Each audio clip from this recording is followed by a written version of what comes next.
Welcome back guys. Let us discuss this question. ये question आया था जेईई मेन 2015 में। The sum of coefficients of integral powers of x in the binomial expansion of this. तो मुझे sum of coefficients of integral powers of x निकालना है। पहले मैं लिखता हूँ इसका बाइनोमियल एक्सपेंशन। तो बाइनोमियल एक्सपेंशन के लिए मैं यूज़ करूँगा formula of x plus y raise to power n का जो एक्सपेंशन होता है उसका एक्सपेंशन इस तरह से होता है। उसमें अगर आप नोटिस करेंगे तो ऐसे इस तरह से होता है n C zero x raise to power n y raise to power zero, n C one x raise to power n minus one y raise to power one. यहाँ पे एक चीज़ नोटिस करने वाली है, वो ये है कि जो एन सी आर में जो यहाँ पे जो नीचे आता है वही सेकेंड टर्म क्या है, वाई रेज टू पावर भी वही आता है। तो n C one y raise to power one, n C two y raise to power two, n C n y raise to power n.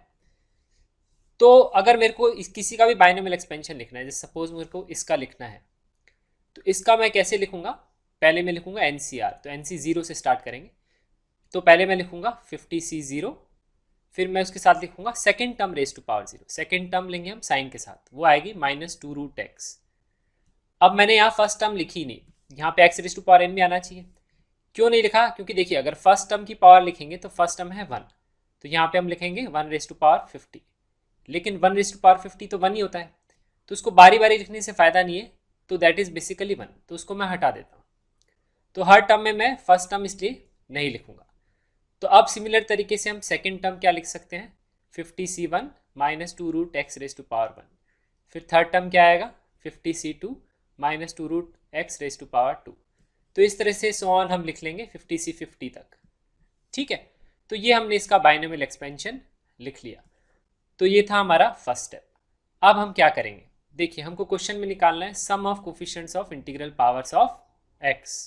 तो पहले मैं आइडेंटिफाई करता हूँ वो टर्म्स जिसमें आएगा इंटीग्रल पावर्स ऑफ एक्स, फिर ही हम उसके सम ऑफ कोफिशिएंट्स निकालेंगे।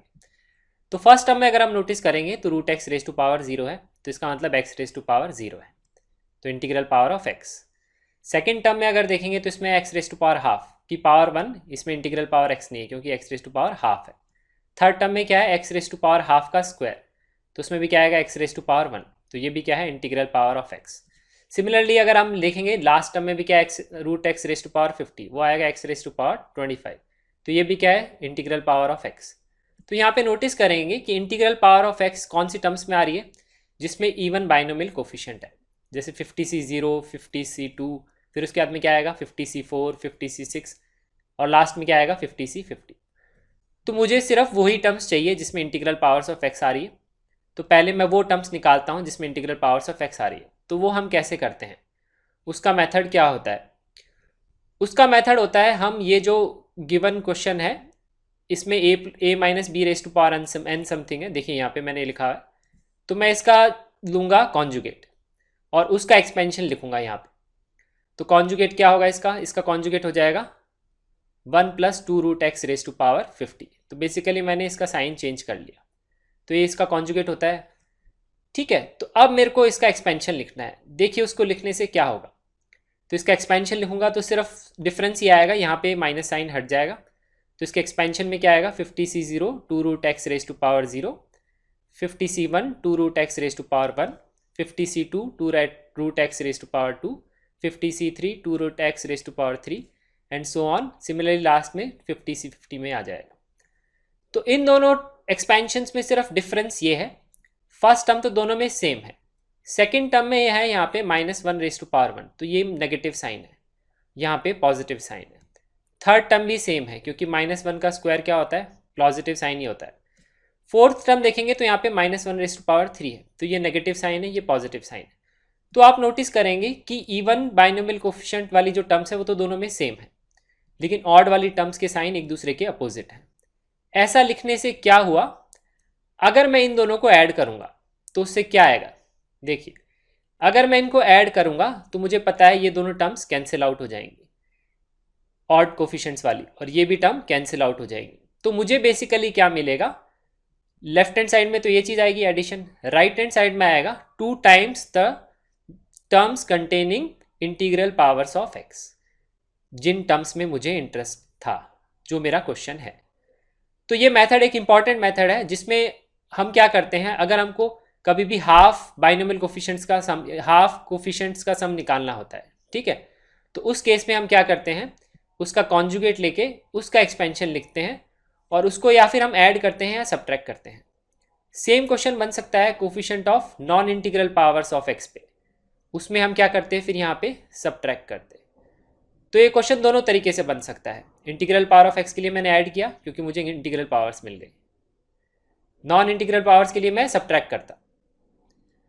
अब कैसे निकालेंगे, ये तो हमने निकाल लिया इंटीग्रल पावर्स ऑफ एक्स, लेकिन मेरे को क्वेश्चन में निकालना है sum of coefficients of integral powers of x.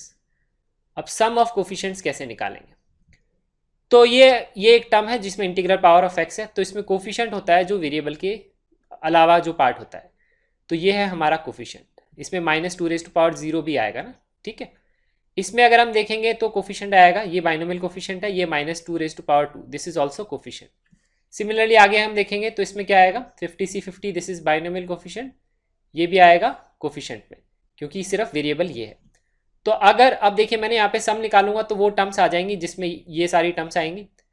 अब मुझे उसमें x नहीं चाहिए, तो इसको सॉल्व करने का मेथड होता है, हम क्या करते हैं जो भी वेरिएबल है, जब भी हमको सम ऑफ कोफिशिएंट्स निकालना होता है उसकी वैल्यू पुट करते हैं हम =1। So this is the method. x =1 रखने से क्या होगा, ये तो वैसे ऑलरेडी 1 ही है, यहाँ पे क्या आएगा 50C2 -2 का स्क्वायर, सिर्फ कोफिशिएंट ही बचेगा। यहाँ क्या बचेगा 50C50 -2⁻50, यहाँ पे भी सिर्फ कोफिशिएंट ही बचेगा। तो हमको मिलेगा सिर्फ क्या मिलेगा, राइट हैंड साइड में आएगा sum of coefficients of integral powers of x, और वो भी कितनी बार 2 टाइम्स। और लेफ्ट हैंड साइड में क्या आएगा 1 - x की जगह मैं 1 पुट कर दूंगा, यहाँ पे भी 1 पुट कर दूंगा, तो ये एक्सप्रेशन आ जाएगा। राइट हैंड साइड में आएगा 2 times sum of coefficients of integral powers of x। 2 times क्यों, क्योंकि मैं इन दोनों को ऐड करूंगा तो सेम टर्म 2 बार आएगी। अब बस इसको सिंप्लीफाई करना है। यहाँ पे आप नोटिस करेंगे 1 - 1⁻50, सॉरी 1 - 2⁻50, तो वो क्या आएगा -1⁻50, वो क्या होता है 1 ही होता है। और ये आएगा 1 + 2⁻50, वो आएगा 3⁻50, और ये आएगा 2 times sum of coefficients of integral powers of x. मुझे सिर्फ sum of coefficients of integral powers of x निकालना है, तो मैं क्या करूँगा इसको 2 से डिवाइड कर दूंगा, तो वो हमारा ऑप्शन करेगा, मैच करेगा कौन से ऑप्शन से, ऑप्शन ए। तो इस क्वेश्चन का आंसर है ए। तो हमने एक बहुत ही इंपॉर्टेंट कॉन्सेप्ट सीखा जो a + b⁻n और a - b⁻n के एडिशन या सब्ट्रैक्शन के ऊपर बेस था, जिस तरह का ये एक्सपेंशन है। So this concludes the solution of this question. Thanks for watching this video and don't forget to subscribe to our channel and like this video. Thank you.